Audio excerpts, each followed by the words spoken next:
बिस्मिल्लाहिर्रहमानिर्रहीम। हनफियाज़ किचन में खुश आमदीद। आज हम यहाँ पर बना रहे हैं लौकी गोश्त। प्याज, एक मीडियम साइज़ का प्याज है, 3 टमाटर हैं, ये दालचीनी की स्टिक है 3, इसको मैंने तोड़ दिया, और 5 मेरे पास ब्लैक कार्डिमम यानी कि बड़ी इलायची, सफ़ेद ज़ीरा, 3 रेड चिली है, 2 टेबल स्पून, हल्दी भी है यहाँ पर 1 table spoon, salt 2 table spoon. ये हमारे पास है 125 ग्राम। इसमें मैंने ब्लैक पेपर क्रश करके रख लिया है, क्योंकि जब मैं दही को ऐड करूँगी तो उसके साथ ब्लैक पेपर ज़रूर ऐड करूँगी, ताकि वो शोरबे में उसका टेस्ट डेवलप हो जाएगा। रखा हुआ है 125 ग्राम ये भी है, और तकरीबन हाफ़ केजी मेरे पास है लौकी। कच्ची लौकी का टेस्ट भी बहुत अच्छा आता है और गलती भी अच्छी है। इसके अलावा हरा धनिया और हरी मिर्चें लास्ट में खुशबू के लिए और गार्निशिंग के लिए है। बिस्मिल्लाहिर्रहमानिर्रहीम। रेसिपी को शुरू करने से पहले मेरी वीडियो को लाइक और सब्सक्राइब कर लीजिए। मैंने ऑयल डाल दिया है इसमें। अब इसके अंदर ये गरम मसाला साबुत जो मैंने रखा हुआ था उसको शामिल करेंगे। उसके साथ ही हम यहाँ पर ये जो प्याज मीडियम साइज़ का लिया हुआ था इसको भी डाल देंगे। प्याज को हम गोल्डन ब्राउन करेंगे। प्याज गोल्डन ब्राउन हो चुकी है। अब हम इसके अंदर ये मटन ऐड कर देंगे। मटन की स्मेल को निकालना ज़रूरी होता है, वरना इसका एक ख़ास स्मेल होती है मटन के अंदर, जिसकी वजह से शोरबे में बच्चे अक्सर पसंद नहीं करते, लिहाजा इसके पानी को खुश्क करना ज़रूरी है।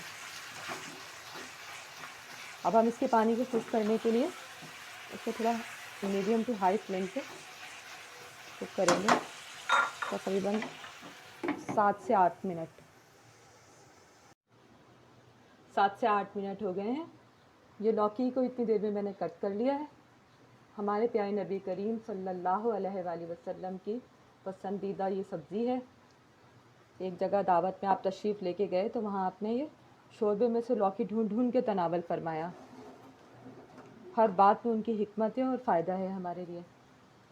चले देखते हैं इसको। इसका पानी तकरीबन ड्राई हो गया है। अब हम इसके अंदर ये मसाले जो हल्दी, नमक और मिर्च इसको डालेंगे। थोड़ा सा इसके साथ इसको फ्राई करेंगे, और साथ में जिंजर गार्लिक पेस्ट।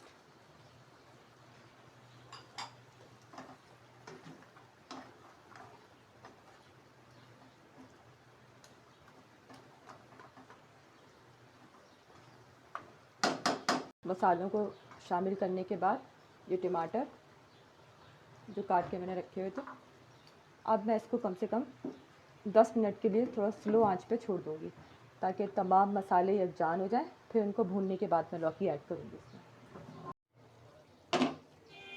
टमाटर तकरीबन आधे गल चुके हैं, तो खुशबू बहुत ज़बरदस्त आ रही है माशाल्लाह।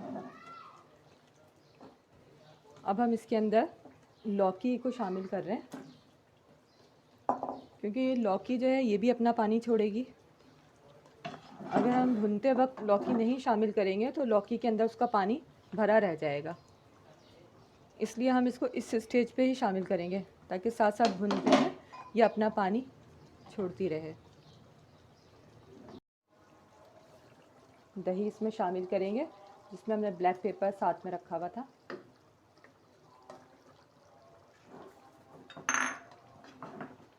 ताकि दही भी साथ साथ भुन जाए।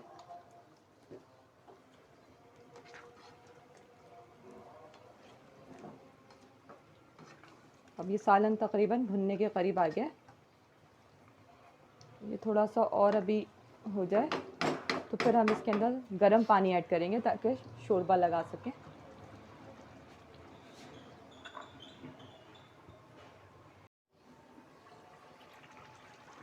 ये देखिए तकरीबन भुन गया है, इसका ऑयल इसमें ऊपर आ चुका है।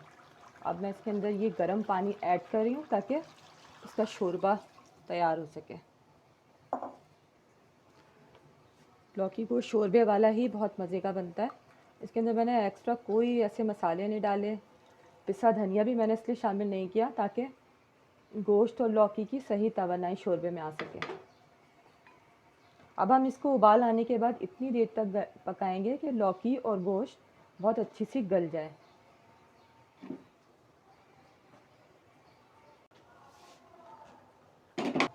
अब हम इसके अंदर ये हरा धनिया स्प्रिंकल कर रहे हैं। फ्लेम को हमने ऑफ कर दिया।